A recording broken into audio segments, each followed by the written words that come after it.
आप देख रहे हैं हरियाणा न्यूज 24, जहां हर खबर मिले सच के साथ। नमस्कार, स्वागत है आपका हरियाणा न्यूज 24 पे।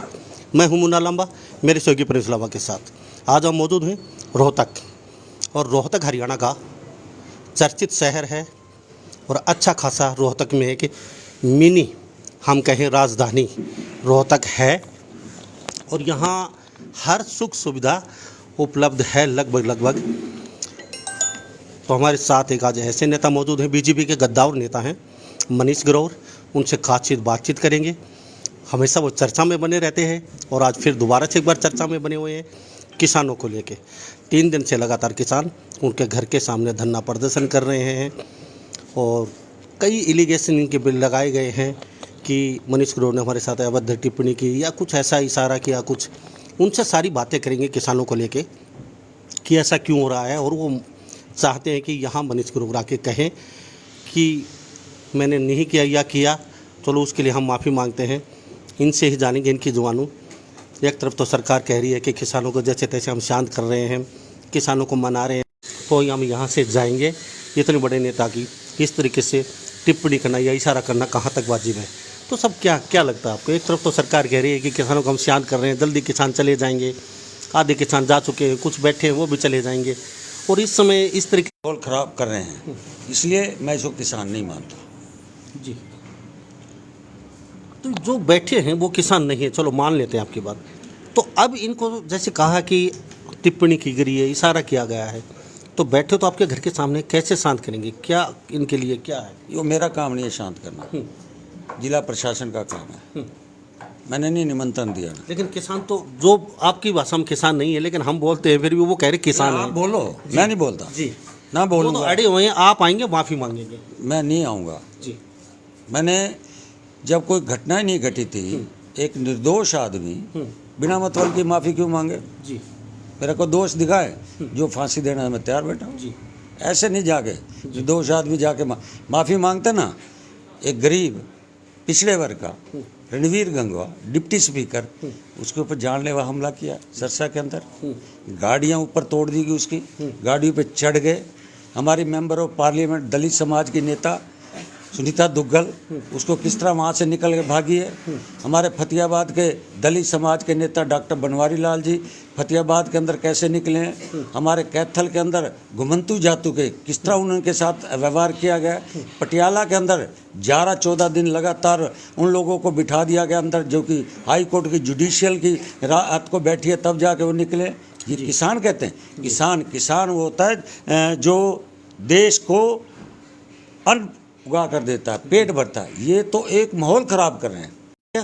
लाठी डंडे से ताकतवर एक कमज़ोर समाज को दबाना चाहते हैं। ऐसे दबने वाला नहीं कमज़ोर समझा, ना दलित दबने वाला, ना बैकवर्ड जगने वाला, कोई कमज़ोर समाज दबने वाला नहीं है इसे। ग्रोवर साहब, आपने कहा ना तो मैंने कोई इशारा किया ना कोई टिप्पणी की, मैं माफ़ी क्यों मांगूँ? आपने कहा है अभी कि मैंने कुछ किया ही नहीं, तो माफ़ी किस चीज़ की? मैं अब भी कह रहा हूँ नहीं माफ़ी मांगूँ। तो ग्रोवर साहब का साफ कहना है कुछ किया नहीं तो ज़बरदस्ती झूठी माफ़ी क्यों मांगे? हमने ऐसा कोई इशारा नहीं किया, ऐसी कोई टिप्पणी नहीं करी, तो माफ़ी किस चीज़ की?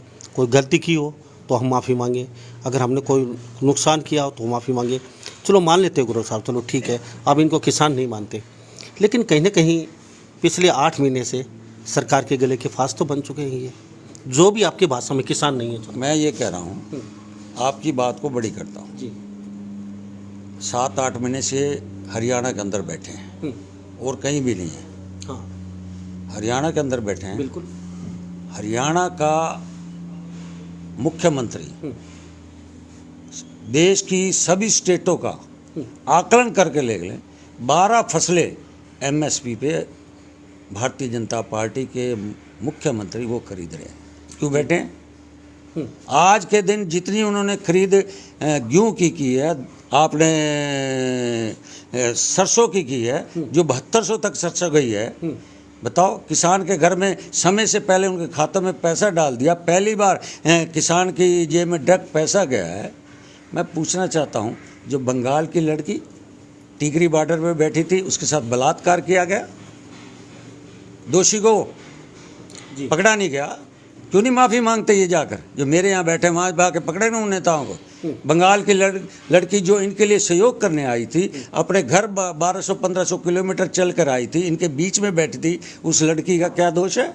उनसे आज तक इन्होंने सवाल पूछा है जो ये मेरे पे सवाल पूछ रहे हैं। जी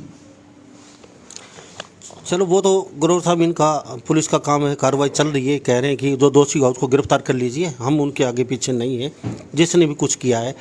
तो सर आपसे जानते हैं, चलो मान लेते हैं आपकी नज़र में किसान नहीं है, आपकी सरकार ने बातचीत अभी बंद कर रखी है, आपके जो मंत्री जी हैं कृषि मंत्री हरियाणा के नहीं, हम सेंटर के लगाते हैं तोमर साहब ने, तो किस तरीके से बात को सुलझाएं? चलो मान लेते हैं ऊपर का मैटर है, ये हरियाणा का नहीं है, और जगह किसान नहीं बैठे, हरियाणा को टारगेट कर रहे हैं, आपकी सारी बात सही करते हैं, लेकिन फिर भी आप बीजेपी के लीडर हैं और आपका भी फ़र्ज़ है बीजेपी को कहीं ना कहीं नैया पार लगाना, तो आप भी कहीं ना कहीं उस मुहिम में लगे हुए हैं।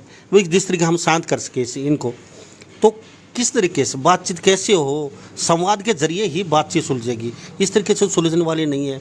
किसानों पर आरोप प्रताप लगाते रहे, आपके पास नहीं बैठेंगे, आप उनके पास नहीं बैठेंगे, जब कहीं ना कहीं उनको शांत मिलेगा, हाँ भाई जाइए आप खड़े होकर, हम आपको इतना आश्वासन देते हैं, आगे दोबारा से बातचीत का जो दौर शुरू हो। हरियाणा 24 मैं इनकी बहुत इज्जत करता हूँ, एक अच्छे सुलझे हुए एक इलेक्ट्रॉनिक मीडिया है, अपने प्रदेश देश की खबरें आप लोग दिखाते हैं, सामने में नहीं बैठते, सिर्फ वो एक दिखावा कर रहे हैं। जब 1.5 साल सुप्रीम कोर्ट ने कर दिया, आप जाओ ना अपने घर जी, 1.5 साल का समय है, उसके बाद आप आ जाओ, अगर 1.5 साल तक सुप्रीम कोर्ट के बाद फिर आते हैं, फिर बातचीत हो जाएगी। आप लोग चलना नहीं चाहते, आप तो मैं ये कहना चाहता हूँ 2014-2019 देश के मतदाताओं ने भारतीय जनता पार्टी नरेंद्र मोदी जी के प्रति जो आस्था दिखाई है, देश और प्रदेश को बेवकूफ़ बना रहा हो। जी जी मनीष ग्रोवर जी अच्छे नेता हैं, आपसे एक बात और चलते चलते जान लेते हैं हम। बीजेपी अगर यूपी चुनाव जीतता है, सेंटर में उसी का दबदबा आता है, वो ही राज करता है उस कुर्सी पे, और सबसे बड़ा स्टेट है यूपी का, आपकी पूरी नज़र है यूपी पे।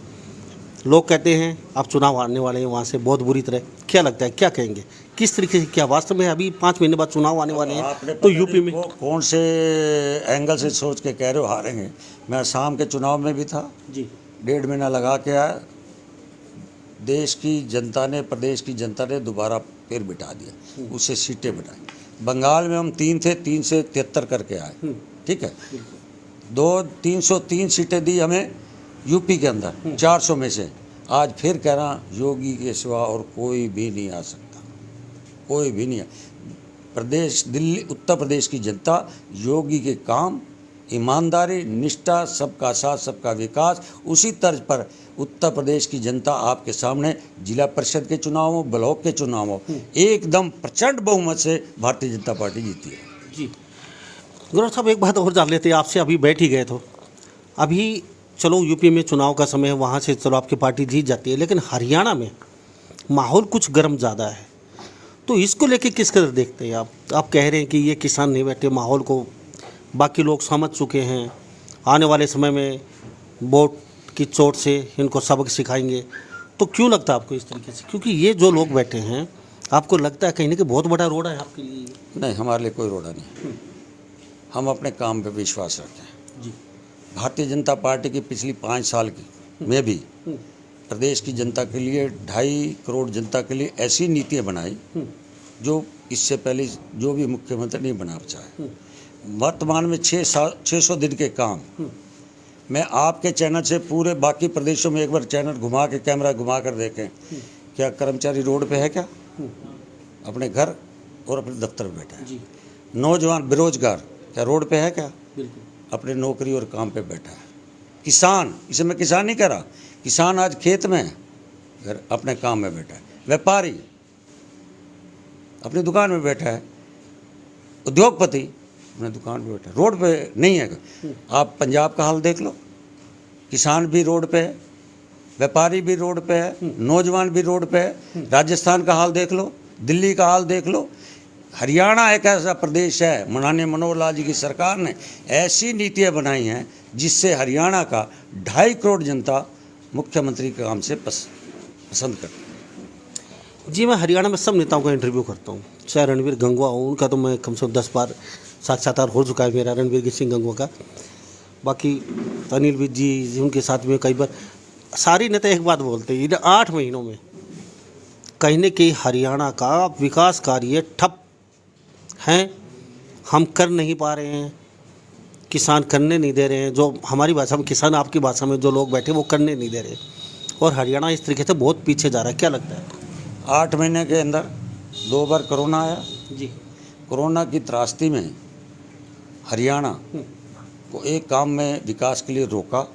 खाली हरियाणा ने नहीं रोका, हमें दिल्ली ने रोका। हमें दिल्ली का भी कोरोना का पेशेंट हरियाणा में आया है, उत्तर प्रदेश का कोरोना का पेशेंट हरियाणा में आया है, राजस्थान, पंजाब, 4 स्टेटों को हरियाणा उठ रहा है। इसलिए कोरोना के अंदर जिस तरह हरियाणा के मुख्यमंत्री जी ने 10-12 दिन के अंदर जो गैस की कमी थी, उस गैस की कमी को उन्होंने पूरा किया। और मैं कह रहा हूँ कि आज हरियाणा विकास की गति पे आप चारों तरफ चले जाए, आपको एलिवेटेड रोड, सड़कें, आपको नेशनल हाईवे रोड चारों तरफ नज़र आ रहे मिलने। मनीष ग्रोवर जी, रोहतक एक मिनी राजधानी मानते हैं हम इसको, तो आपकी सरकार ने ऐसा क्या कर दिया और 8 महीने में ऐसा क्या नहीं हुआ जो होना चाहिए था? चलो मान ली कोरोना, किसान बैठे हैं, ऐसा क्या चीज़ रोक दी कि होनी चाहिए थी, न्याय जरूरी थी, जिससे पब्लिक बहुत परेशान है? नहीं, पब्लिक कोई परेशान नहीं। नहीं, जो चीज़ होनी चाहिए थी आपकी सरकार की तरफ से हो नहीं पाई। मैंने कहा अगर पब्लिक परेशान होती तो रोडों पर नजर आती, आपके कैमरे में आती। इसलिए पब्लिक कोई परेशान नहीं, मुख्यमंत्री के काम से पब्लिक इस टाइम खुश है। तो आने वाले समय में क्या क्या चीज़ देखने को मिलने वाली है सौगात के रूप में? देखो, वो मैं तो आज भारतीय जनता पार्टी फिर का, भी आप बहुत बड़े लीडर हैं। भारतीय जनता उपाध्यक्ष हो, वो सरकार का काम है कौन कौन से आने वाले। भारतीय जनता पार्टी का एक मैं कार्यकर्ता होने नाते मैं एक प्रदेश के पार्टी का काम कर रहा हूँ, वो सरकार के मंत्री बताएंगे कौन कौन से प्रोजेक्ट आने वाले। चलो, ऐसा आप पहले मंत्री रह चुके, ये बता दीजिए ऐसी कौन सी चीज़ की ज़रूरत है रोहतक में सबसे पहले होनी चाहिए हमें फिलहाल? मैंने लगभग 5 साल के अंदर अपने इस रोहतक को जो चाहिए थी वो मैंने पूरी कर दी। बेशक वो सफाई का मामला हो, बेशक वो ट्रैफिक जाम की व्यवस्था हो, लाइट की व्यवस्था हो, शिक्षा की हो, स्वास्थ्य की हो। आप एक बार जाके पीजीआई देखें, एमडी यूनिवर्सिटी देखें, आपको सिविल हॉस्पिटल देखें, चारों तरफ हमने विकास की गति को आगे बढ़ाया है। और आने वाले समय के अंदर मुझे नहीं लगता कोई ऐसा काम रुका है। फिर भी आज मैं, बेशक लोगों ने मुझे विधानसभा नहीं भेजा, फिर भी रोहतक की जनता का मैं सेवा माननीय मुख्यमंत्री से प्रार्थना करके यहाँ काम की योजना और ले आऊँ।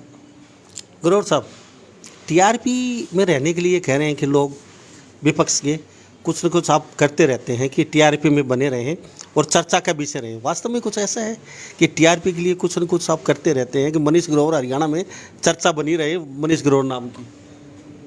8 महीने से किसान आंदोलन है, मैंने एक बयान नहीं दिया आज तक, एक बयान नहीं दिया। तो मेरे जिम्मे भी नहीं है, ना मैं पार्टी का प्रवक्ता, ना सरकार का।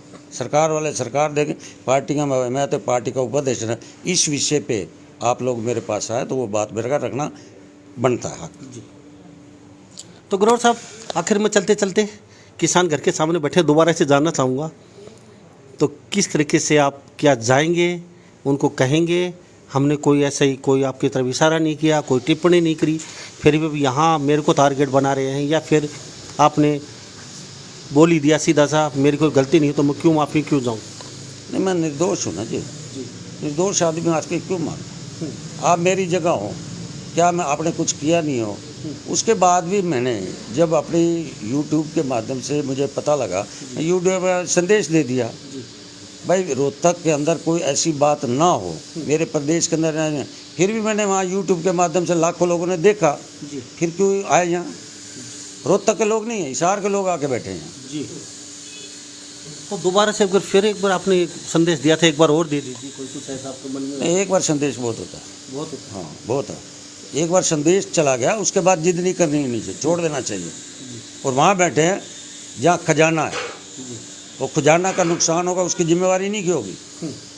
जहाँ स्टेट बैंक हो, जहाँ खजाना पड़ा हो हरियाणा का, वहाँ बैठे हैं ये लोग, शहर के बैठे हैं। शहर में कोई घटना घटी हो तो इसकी जिम्मेवारी ये होंगे। तो मनीष ग्रोवर जी, आखिर में जनता को चलते चलते क्या कहेंगे लास्ट में कैमरे की तरफ देख के? मैं तो आपके चैनल में आदर से यही कहता हूँ, हरियाणा एक हरित प्रदेश है, किसानों का प्रदेश है, और शांति से हम प्रदेश में अंदर भाईचारा बनाकर प्रदेश को जो आगे विकास की गति में आगे बढ़ रहा है, उद्योगों में आगे बढ़ रहा है, और पूरे एनसीआर के साथ लगता हुआ हरियाणा आज पूरे इंडिया में मैं समझ हर आगे में आगे है। यही कहना चाहता हूँ, शांति से प्रदेश का विकास आगे बढ़ता रहना चाहिए। थैंक यू साहब हमारे साथ बातचीत के लिए आपका धन्यवाद। तो हमारे साथ मनीष गिरोवर बने होते भारतीय जनता पार्टी के बड़े अच्छे गद्दार नेता हैं और उन्होंने बेबाक तरीके से अपनी बात रखी, कहा कि हमारा कोई कसूर नहीं है तो माफ़ी हम किस चीज़ की मांगे। ना हमने कोई टिप्पणी की, ना हमने कोई इशारा किया, तो फिर इशारा करने का हमारा कोई औचित्य नहीं बनता है। और आने वाले समय में रोहतक में छोटे बड़े जो विकास कार्य अटके हुए हैं उनको पूर्णता से पूरा किया जाएगा। और आने वाले समय में खट्टर सरकार, इन्होंने कहा कि बहुत कुछ किसानों के लिए भी और जनता के लिए कर रही है और करेगी। कोरोना काल में कुछ अगर कमियां रहेगी उनको भी जल्दी पूरा कर दिया जाएगा। और ट्रैफिक के निजात से कहीं न कहीं पूरे रोहतक को निजात दिला दी गई है और आने वाले समय में बहुत कुछ ये सरकार लेके आ रही है। और किसानों के लिए उन्होंने कहा कि हमने यूट्यूब के माध्यम से उनको बोल दिया कि हमारी कोई गलती नहीं है और यहाँ से जो लोग बैठे हैं वो खड़े होकर चले जाएं। इन्होंने उनसे अरदास की थी, विनती भी कर चुके हैं और कहा कि बार बार करने का कोई फ़ायदा नहीं है। बाहर के लोग यहाँ पे आके बैठे हुए हैं, हमने ना कोई टिप्पणी की, ना कोई इशारा किया, फिर भी इनको ऐसा लगता है तो वो प्रशासन देखेगा। इस बारे में आपका सोचते हैं, कॉमेंट में आप राय जरूर दीजिए। मैं मुन्ना लांबा मेरे सहयोगी प्रिंस लांबा के साथ, हरियाणा न्यूज़ 24। नमस्कार, जय हिंद। आप देख रहे हैं हरियाणा न्यूज़ 24, जहां हर खबर मिले सच के साथ।